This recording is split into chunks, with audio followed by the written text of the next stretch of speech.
Today we're reviewing what is considered to be the most exciting, best sounding, mid-range priced DAP or digital audio player of 2024. This is the iBasso DX180.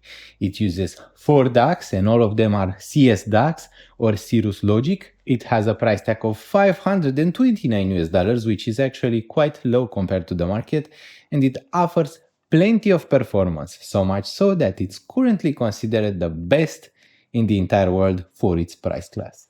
Besides the excellent array of Cirrus Logic DACs, which are CS43131 and 4 DACs inside of the DX180, we have a Qualcomm chip, and it's a 665 Qualcomm CPU. That's a pretty high-end CPU for a mid-range DAP, and it will offer a performance similar to most mid-range smartphones. I just saw smoke in the room. I went to see what's happening, and the LED lights that go around my room are burnt.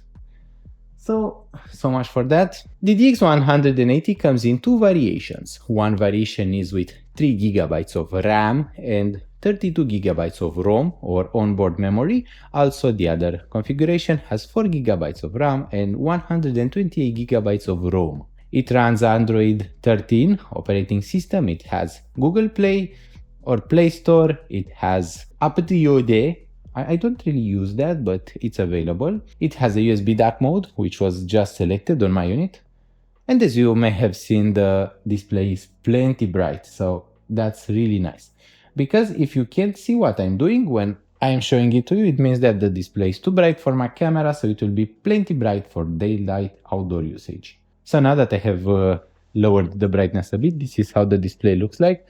As you can see, a lot of fun stuff already installed. We have a Chinese app, we have Play Store, and we of course have Mango. Mango Music is the default music player developed by iBasso, and it is one of my most favorite music players for Android. Besides the Mango, I also use Hibi music player on Hibi DAP Store on my smartphone, because Mango is not available for Samsung S23 Ultra as far as I know, and I also use Tidal. Tidal it's out of convenience. It's not even because it's very good. The music player of Tidal is okay, but it's nothing special, yet it offers that streaming, which is fun and makes me still use it. The battery life of the DX180 has been heavily improved from the other variations. This one charges in 84 minutes, or about an hour and a half in my experience. That is with a fast charger, with quick charge and such, pretty good charging times. It also has up to 15 hours of battery life. So if you are the type of person who watches my videos and always asks for more battery life, and I know you are watching this video as well, go for it. DX180 will offer almost and up to 15 hours of battery life. It will be enough. It will be enough for a week. Most people don't listen to that much music in an entire week. The display is a 5-inch sharp display. It has a 1080p resolution, which is full HD. You will not be able to see the individual pixels, not with the naked eye. You will likely need a microscope for that. We have both a 4.4mm balanced headphone output and a 3.5mm single-headed headphone output, and we also have a coaxial output. Although, to be perfectly honest, I have not yet tested the coaxial output. I tend to actually use those most to listen to headphones. It is not a great transport compared to what you can get from a standard smartphone. A smartphone is cheaper, will have faster data, although the sound will be slightly less good than with the iBasso DX180. This one is an excellent DAP, and I would purchase it as a DAP. As you can see, the shape is made for it to be a DAP. It has 690 milliwatts of power per channel in 32 ohms. That means most portable headphone amplifiers will have less power than the DX180. So unless you are running specifically Dan Clark Audio Expanse, which was the only headphone it couldn't drive out of my collection, that one is hard to drive, or Hyphyman Susvara, you will be okay with DX180 even if you are driving Hyphyman Aria Organic, Hyphyman Ananda Nano, Hyphyman Heshi 1000 Special Edition, Sandy Audio Peacock, Audeze LCD-X. It is able to drive most headphones under the sun, and it will put quite a punch into them. Of course, it won't drive the peaks, but even large desktop headphone amplifiers can't drive the peaks and the hardest to drive headphones. Once you reach one of those headphones, it will be a struggle with most headphone amplifiers and DAPs. One of the most important features with iBasso DAPs is that you can remove the backplate. Right now mine is in a protective silicone case, which it comes with by default, and to be honest it's a bit hard to remove it, which is good because you don't risk removing it by mistake. This silicone protective case will protect the edges, the corners, and the entire DAP from folds, from scratching. It's a good thing. Keep the silicone protection on if you don't like scratches on your DAP. It also comes in the package with protection for the display, and that's also super cool because I tend to not like my displays scratched as much as I fear scratches. That is about how much I love the design and the look of the DX180. I mean, this is not me filming in the most ideal position for a DAP, but just look at how beautiful it is. It's mesmerizing, it's dazzling. I really love seeing it. And don't forget, the whole point is that with this one, you just remove those two screws here and you can remove the entire backplate. You can replace the battery. It's a big thing with iBasso DAPs. You can extend their life indefinitely. I am still able to get playtime out of a really old DX220. So I had replaced the battery. I've used it quite a lot. I really loved that DX220. It was super practical for me. Also, I got used to the sound, so I kept using it. I kept terminating the battery, so I went over 300 charges. The battery life was too short for me, so I replaced the battery and it's still running. So that's a big thing with iBasso DAPs. You can replace the battery and they will keep running. They don't die. I think that the DX180 will replace most mid-range DAPs in my heart because of this super smart design, super beautiful look. Who wouldn't want this? You know, it's actually quite funny. I get to experience two sides of the spectrum in the same video. So this is the iBasso DX180. This is a DAP that will most likely outlive its usefulness. You will likely already want to upgrade to a better iBasso DAP by the time it will not be useful anymore, which I don't think will ever be, as you can replace the battery. And in the same room, while filming this video, my LED bands burned. So you can see some products are made to resist forever, while some products aren't made to resist forever. iBasso is a company from China which makes some of the best high-end DAPs ever. I mean, they make the flagships, they make my current setup. And to be fair, I took the DX180 a lot of times outdoors. But while indoors, where I have the option to use the best, I use the best. And this is the iBasso stack. This stack has been with me for the past 100 reviews. You can't imagine how much is that. We have made just 750 reviews to date. So I'm talking about written reviews, of course, but still, this stack has driven almost 100 headphones and DMs. Can you imagine that? Can you imagine how good it must be? So this is the iBasso D16 and the iBasso PB5, the same company. So when they make a mid-range DAP, they don't play around.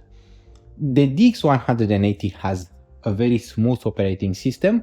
Still, it is limited at 60 frames per second, so it will feel like a standard smartphone. It doesn't have those smooth motions that you get from a smartphone with a fast refresh rate.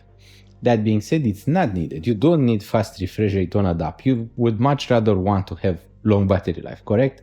And a lot of the decisions that went into the DX180 have been for providing the best sonic quality and the best battery life, and the balance of both.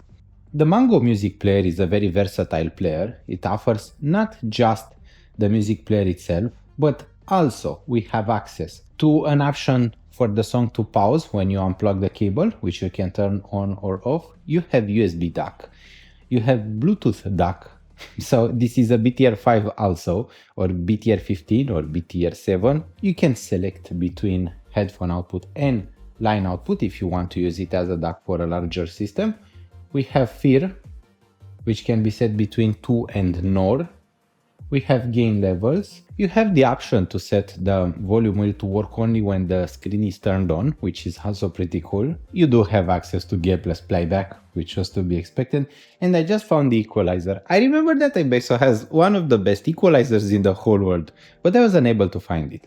That is because once you go to this settings button, you have to scroll through the settings, and I was at the bottom where the equalizer part is not visible. So don't forget, we can scroll on stuff. The equalizer options are both graphic equalizer and parametric equalizer. They work very well, they offer enough headroom, and with 690 milliwatts per channel at 32 ohms, you'll have enough power to use equalizer with most headphones and DMs.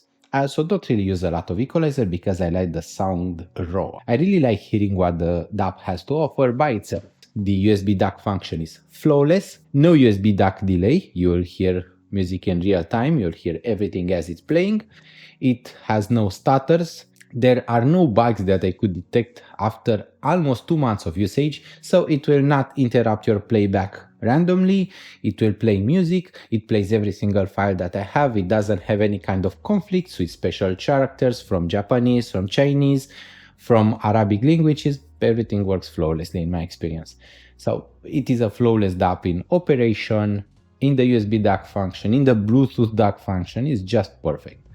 So the only thing remaining is the sound, right? Because this is what you're here for.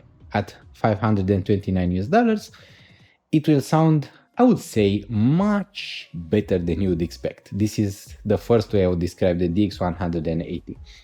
First off, the resolution is insane. It's explosive. You hear so much detail and so much information, but it's presented to you in a cohesive and natural manner. This is actually quite important because when a sound is too detailed, it tends to lack naturalness and refinement. We typically focus so much on resolution and on clarity that the sound can become cold or bright or analytical. DX180 never sounds cold, bright or analytical. It has a slight warmth to the sound, so the midrange is always musical, it is always lush and has a very good amount of naturalness to it. It just sounds natural. Both male and female voices sound really natural. It has a high dynamic range, which means that there is a high difference between the loud and the quiet parts in a song. It doesn't do any kind of compression, so sound is always very wide, very spacey. The sound is presented in multiple layers, and here the layering ability of the ears or the headphones will be more important than those of the DAP, because it can present layers, but you have to have a headphone that can present the layers as well. The soundstage tends to be presented both wide and deep. There is a good amount of depth, instrument separation. The sound doesn't roll off at either end, although the treble tends to be on an enjoyable, slightly smooth, slightly silky side. You can actually configure the sound in multiple ways if you want to fine-tune it by using the FEAR filter or by using the digital filter. Right now we are on a slow roll-off filter, and I found that either slow roll-off or fast roll-off tends to sound best, or we have the nose filter, which sounds actually the most energetic, most vivid, and has the most punch to it, but tends to be a bit on the aggressive side. I like that. I like that a lot because I listen to a lot of rock, a lot of pop, metal music, EDM, you know, all the crazy new stuff that has a lot of energy and punch, and I like that so much. The DX180 tends to paint music in a vivid fashion. It tends to drive all of the headphones that I paired with it, and just this weekend I took a really long trip and used the Harmonic Dyne Aries. This is a headphone which is actually quite easy to drive, not very hard, but I did not expect to use less than half the driving power of the DX180. Usually with most DAPs I have to max the volume anyways, regardless of the driving power, but here at almost half the volume it was already quite loud. Also the sound was perfect. It was so punchy, vivid and detailed that I had a blast that day. It was Sunday, I had a lot of free time, and what better activity could I do in my free time than take a walk and listen to some music? I actually do a lot of gym nowadays, so I think that that's a place where the DX180 won't go. I wouldn't take a DAP to the gym because I would rather have a good pair of wireless EMs than take a pretty heavy DAP. This being said, this is a DAP I always take on a walk. So over the past 2 or 3 months, this has been my go-to DAP. The reason is that it has the perfect balance of shape, weight, and convenience to it. Usually when I have a DAP that is really large and sounds really good, like the DX320 Max Ti, or even at times the DX320, although I really love the sound, it's a bit big to take daily with me. So a DAP like the DX180 is perfect. It has the perfect balance. It's either the DX180 or the DX260. And if you ask me what the differences are, the DX260 is better in every single way, but also pricier, almost but less than twice the price of the DX180. This one is actually at such a sweet spot for the pricing that it's the easiest to recommend DAP from iBasso at this point. It's the most affordable one, but still it offers that epic iBasso performance. Still, to go a bit deeper into the sonics of the DX180, I have noticed a slightly warm but natural in speed bass. It has a fuller presentation to it, a smoother note presentation, so you get a really satisfying kick, but also a satisfying ever so slightly sloppy impact, whoop. That is super pleasing to hear. The midrange is always exciting, it's engaging, but it's also natural and organic. It sounds vivid, colorful, but it's never too much. So the sound is never aggressive, it is never edgy, it is always kinda slightly smooth and super enjoyable. And the treble is on the silkier side. It has such a good refinement and resolution, but still it's never fatiguing and never bothersome to the ears. I think that the DX180 has a great balance between all elements. It presents music in a natural fashion that makes it enjoyable with basically all music. I think it's perfect for classical as much as it is for EDM and rock, and it is equally good for rap and for electronic. It's perfect all across the range. For such a good all-rounder, you may be wondering whether it is worth it to invest a bit more in the Hebe R63. The iBasso DX180 actually has better control at the highest volumes, where it tends to have a lower amount of distortion. That's super important when you listen loud, when you have hard to drive headphones. And it also has lower noise with EMs, and that's a surprising part. The DX180 is one of the most controlled, quietest sounding with EMs, so it has one of the lowest noise floors with earphones that I've heard out there, so it's super nice for that. Even this stack that I enjoy so much, the PB5 and D16, tends to have a slightly higher noise floor with EMs, so there is a bit more hissing. Well, DX180 has next to none. I couldn't notice any. It's super well rounded. It has those filters which actually do have a bit of an impact on the sound, especially the nose filter. And overall, I think it will please everyone. I think it is the perfect mid-range DAP. Currently, it has the best price-performance ratio, offering a much higher performance than the similarly priced Hebe R4, also a better performance than Hebe R63. It's not quite where the DX260 is. The DX260 is quite a bit better, but it's almost twice the price, so it's to expected. They are made by the same company. If you can afford the DX260, go for it. Check my video review, check my written review, and judge it for yourself if you would like it better. I personally always take the best unit available, but the DX280 doesn't disappoint me. It is the DAP that I took on my daily walks. It was convenient, and more than anything, it is beautiful. The DX260 is also quite good looking, but this blue color, I mean, makes me look really bland compared to the color of the DAP. I was just thinking about this. It's such a jewel to have and to hold in your hand. And all of them have this ability where you can replace the battery. So with an iBasso DAP, you will never run out of the DAP. The DAP will outlive everything. Your music collection, your current music taste, and if you never drop it, if you take care of it, it may even outlive you. At the end of the day, the most important thing for me is that you have learned something new. I hope that I've explained how the DX180 sounds like. I hope that you have learned everything there is to learn about it. I hope that you'll return to Audiophile Heaven for more videos, for more content. And if you want to purchase a DX180, I will have purchase links in the video description, both to Amazon and AliExpress, which is the official sales channel for iBasso. Thank you so much for watching. I hope we'll see each other really soon. And don't forget, if you want to help me out, please like this video, subscribe to the channel, and you can donate if you are feeling generous. Thank you so much for watching, and we'll see each other really soon. Bye!